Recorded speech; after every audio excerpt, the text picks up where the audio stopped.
During the Second World War, the skies above Europe, the Pacific and North Africa became the battleground for some of the most advanced and lethal fighting machines ever created. While factors like pilot skill, tactics, and numerical superiority played crucial roles in aerial combat, certain aircraft consistently demonstrated a remarkable ability to destroy enemy planes while preserving their own. Today, we examine the 10 fighter aircraft with the highest kill-to-loss ratios of the entire war, machines that became the angels of death for enemy pilots. Number 10. Messerschmitt Me-262.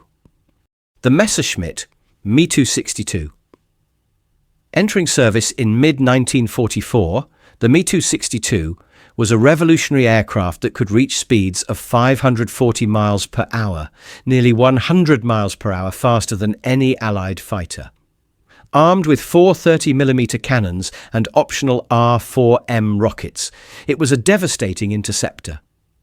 Despite its technological superiority, the Me-262 achieved a kill ratio of approximately 5-to-1, shooting down around 500 Allied aircraft while losing roughly 100 Me-262s in air combat. This might seem modest compared to other aircraft on this list, but several factors explain this figure. First, the Me-262 arrived too late. By 1944, Germany was losing the war, and chronic fuel shortages meant jets often sat grounded. Second, the aircraft was vulnerable during takeoff and landing, when its speed advantage disappeared.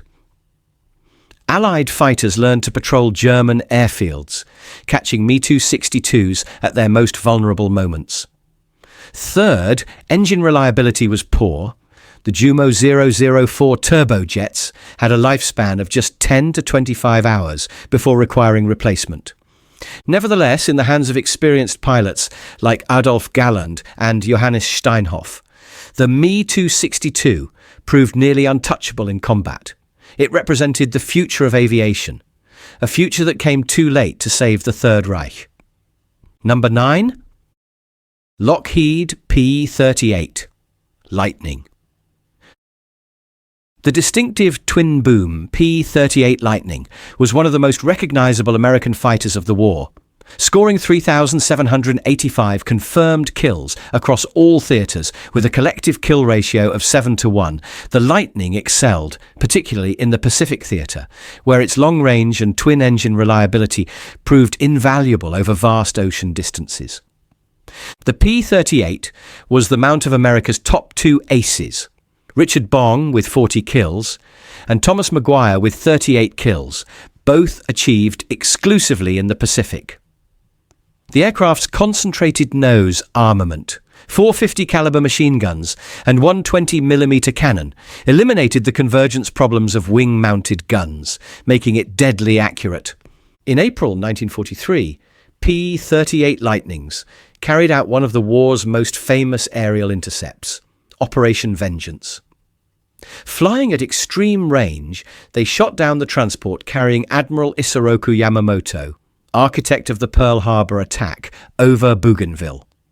The Lightning's range made the impossible mission possible.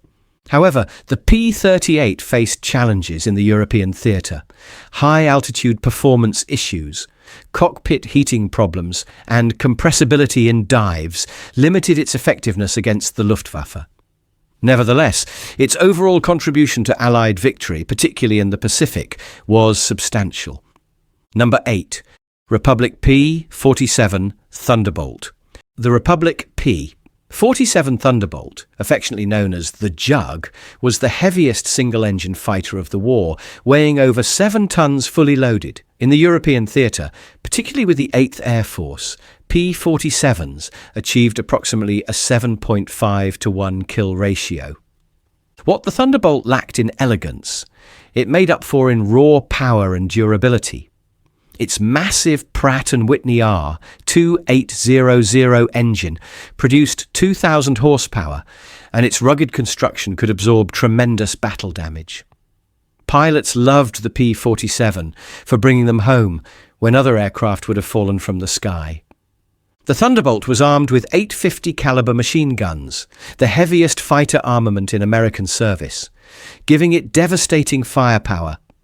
In a dive, the heavy jug could catch nearly any German fighter, and its high-altitude performance made it an excellent bomber escort. Beyond air combat, the P-47 was perhaps the war's finest ground attack fighter. Equipped with bombs and rockets, Thunderbolts destroyed thousands of German locomotives, trucks and tanks during the drive across France and into Germany. The aircraft's versatility and toughness made it indispensable to Allied operations. By war's end, the P-47 had flown more than 546,000 combat sorties, more than any other American fighter. It was a workhorse that consistently delivered results. Number 7. Vought F4U Corsair. The distinctive gull-winged F4U Corsair was one of the finest carrier-based fighters ever built, with a kill ratio of 11-1, 2,140 enemy aircraft destroyed against 189 Corsairs lost to enemy aircraft. It dominated the Pacific skies from 1943 onward. The Corsair's bent-wing design was necessitated by its enormous 13-foot propeller, required to harness the power of its 2,000 horsepower Pratt & Whitney engine. This made it one of the fastest fighters in the Pacific, capable of 417 miles per hour. Japanese pilots called it whistling death, due to the distinctive sound its engine made at high speed. Initially deemed unsuitable for carrier operations due to poor visibility on landing and a tendency to bounce, the Corsair found its first success with land-based Marine Corps squadrons in the Solomon Islands. Pilots like Gregory "Pappy" Boyington and his famous Black Sheep Squadron made the Corsair legendary. By 1944, improvements allowed full carrier deployment, and the aircraft became the backbone of naval aviation. The Corsair's 650 caliber machine guns or 420mm cannons provided devastating firepower, and it could carry a substantial bomb load for ground attack missions. It remained in production longer than any other piston-engine fighter, continuing into the Korean War era. The Japanese learned to fear the sight of Corsairs diving from the clouds. Number 6. North American P-51 Mustang. The P-51 Mustang was arguably the finest all-around fighter aircraft of World War II, claiming 5,599 enemy aircraft with a kill-to-loss ratio of approximately 11-1. The Mustang became the top-scoring American fighter in the European theatre. The Mustang's development was itself remarkable. Originally designed for the British in 1940, using an American airframe and Allison engine, it was a mediocre performer. But when the RAF fitted it with the Rolls-Royce Merlin engine in 1942, the Mustang was transformed into a superb high-altitude fighter with extraordinary range. This range proved decisive. Fitted with drop tanks, the P-51 could escort American heavy bombers all the way to Berlin and back, something no other Allied fighter could accomplish. The appearance of Mustang escorts in early 1944 broke the back of the Luftwaffe's daylight fighter force. German fighters that had previously savaged unescorted bomber formations now faced swarms of P-51s wherever they went. Pilots like Don Gentile and Chuck Yeager achieved ace status in Mustangs, and the aircraft served with distinction in all theatres. Its combination of speed, range, maneuverability and firepower made it the complete fighter package. The Mustang proved that with the right aircraft, Allied pilots could take the war directly to Germany's doorstep and win. Number 5. Supermarine Spitfire. The Supermarine Spitfire is perhaps the most famous fighter aircraft in history. Across all theatres, Spitfires scored approximately 5,988 kills against 449 pilot losses, a kill ratio around 13-1.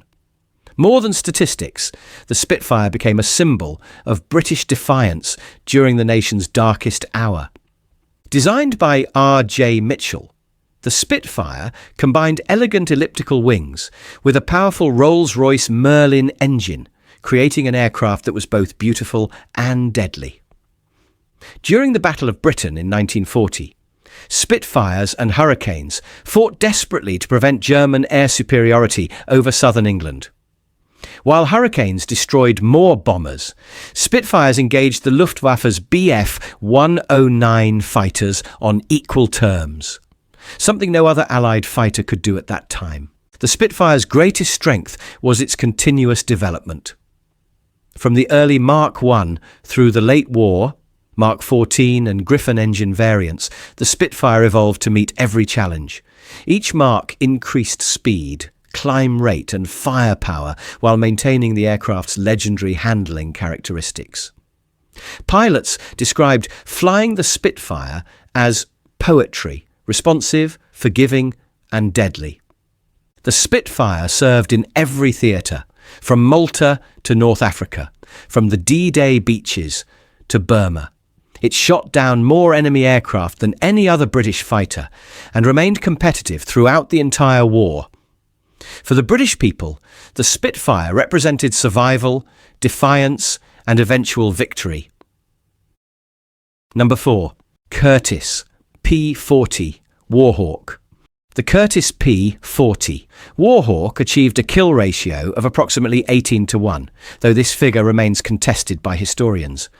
What is undisputed is that in the hands of skilled pilots who understood its limitations, the P-40 was a highly effective fighter despite being outclassed on paper by its adversaries. The P-40 was already obsolescent when America entered the war. It couldn't match the climb rate or high-altitude performance of the Bf 109 or the maneuverability of the Japanese Zero. Yet pilots learned to exploit its strengths: rugged construction, heavy firepower with 650 caliber machine guns, excellent dive speed, and good low-altitude performance. The aircraft's greatest success came with the American volunteer group, the Flying Tigers, in China. Under Claire Chennault's command, Flying Tigers pilots used boom and zoom tactics, diving on Japanese aircraft from altitude and never engaging in turning fights. The AVG claimed an extraordinary 25-1 kill ratio, though these figures have been questioned due to the difficulty of confirming kills in the chaotic China theatre. The P-40 also served with distinction in North Africa, where the 325th Fighter Group's Checker Tail Clan achieved 135 Axis aircraft destroyed against only 17 P-40s lost in combat, approximately 8-1. In the Pacific, Soviet Union and Mediterranean theatres, the P-40 was consistently effective when properly employed. Number 3. Grumman F6F Hellcat. The Grumman F6A F Hellcat achieved the highest kill ratio of any American fighter in history, 19-1. Hellcat pilots claimed 5,223 enemy aircraft while losing only 270 in air combat. This was not luck. It was the result of deliberate design, informed by combat experience. When Grumman began developing the Hellcat in 1942, they had the advantage of studying captured Japanese Zero fighters and debriefing American pilots who had fought them. The resulting aircraft was specifically engineered to defeat the Zero. The Hellcat was faster in a dive, more rugged, better armed with 650 caliber machine guns, and could absorb battle damage that would destroy a Zero. The Hellcat arrived in the Pacific in late 1943, just as the United States was beginning its island-hopping campaign. Navy and Marine pilots found the aircraft easy to fly, stable during carrier landings, and deadly in combat. During the Great Marianas Turkey Shoot in June 1944, Hellcats destroyed 476 Japanese aircraft in a single day, effectively ending Japanese naval aviation as an effective force. The Hellcat's success was also due to timing. By 1943, American pilot training was superior to Japan's. Radar gave American forces early warning, and Japanese aviation quality was declining as experienced pilots were killed and replaced with inadequately trained replacements. The Hellcat exploited every advantage. Aces like David McCampbell, who scored 34 kills, made the Hellcat famous. It was the right aircraft at the right time, and it dominated the Pacific skies until Japan's surrender. Number 2. Messerschmitt Bf 109. The Messerschmitt Bf 109 was the Luftwaffe's primary fighter throughout the entire war and one of the most produced aircraft in history, with over 33,000 built. Claiming nearly 15,000 enemy aircraft destroyed with an overall kill ratio of approximately 21-1, the Bf 109 was the backbone of German air power from the invasion of Poland in 1939 to the fall of Berlin in 1945. Designed by Willy Messerschmitt in the mid-1930s, the Bf 109 was one of the world's first modern fighters. Featuring an all-metal monocoque construction, retractable landing gear, an enclosed cockpit and a liquid-cooled engine. When it entered service during the Spanish Civil War in 1937, it was superior to anything the Republicans could field. The Bf 109's combat record is staggering. During the Battle of Britain in 1940, it was the only German fighter with sufficient range to escort bombers over England. On the Eastern Front, Bf-10-9s achieved extraordinary kill ratios against Soviet aircraft. During Operation Barbarossa in 1941, they claimed 7,355 Soviet aircraft, while losing only 350 German fighters, a ratio exceeding 21-1. The Bf 109 was the mount of the highest scoring fighter aces in history. Erich Hartmann scored 352 kills, flying exclusively Bf 109s. Gerhard Barkhorn achieved 301 kills. Günter Rahl scored 275. In fact, more than 100 German pilots became aces with over 100 kills each, a testament to both their skill and the Bf 109's effectiveness. However, the aircraft had weaknesses. Its narrow landing gear made ground handling difficult and caused numerous accidents. Cockpit visibility was poor compared to Allied fighters. At high altitude, it was eventually outperformed by late-war Allied aircraft like the P-51D Mustang. But these limitations didn't prevent it from remaining a deadly opponent until the war's end. The Bf 109's 21-1 kill ratio across 6 years of continuous combat, facing opponents ranging from obsolete Polish fighters to advanced American and British aircraft, demonstrates its remarkable versatility and effectiveness. It was simply one of the greatest fighter aircraft ever built. Honourable mention: Brewster F2A Buffalo. Before we reveal our number 1 aircraft, we must mention an extraordinary anomaly, the Brewster Buffalo in Finnish service.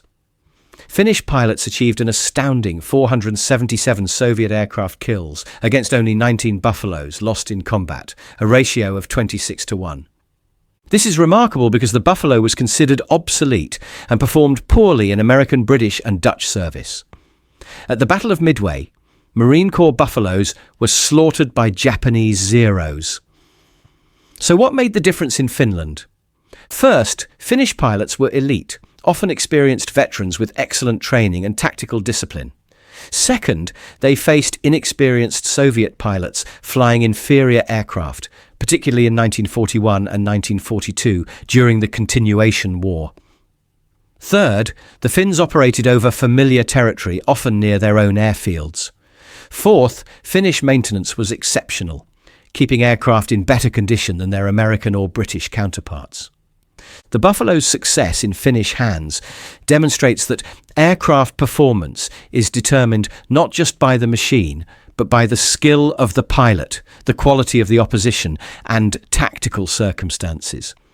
Nevertheless, because this success was specific to one nation's unique circumstances, the Buffalo remains an honourable mention rather than claiming the top spot. Number 1. Focke-Wulf Fw 190. Our number 1 aircraft is the Focke-Wulf Fw 190. A fighter that achieved an extraordinary kill ratio of 60-1, according to some sources, 3 times better than even the vaunted Messerschmitt Bf 109. When the FW190 entered combat in September 1941, it shocked the Royal Air Force. Spitfire pilots who had grown accustomed to fighting Bf 109s on equal terms suddenly faced a superior opponent. The FW190 was faster at low altitude, rolled faster, dove faster, and was more heavily armed with 2 machine guns and 4 20mm cannons. In the first major engagement, FW19s shot down 18 Spitfires for only 2 losses. Designed by Kurt Tank, the FW190 featured a radial BMW 801 engine, unusual for a German fighter. This gave it exceptional low-altitude performance and made it more resistant to battle damage than liquid-cooled engines. The wide-track landing gear made it easy to handle on rough airfields. German pilots considered it the finest fighter they flew. The FW190 excelled in multiple roles. As a fighter, it dominated the Western Front throughout 1941 and 1942. As a ground attack aircraft, it was devastating, carrying bombs and rockets against Allied tanks and troops.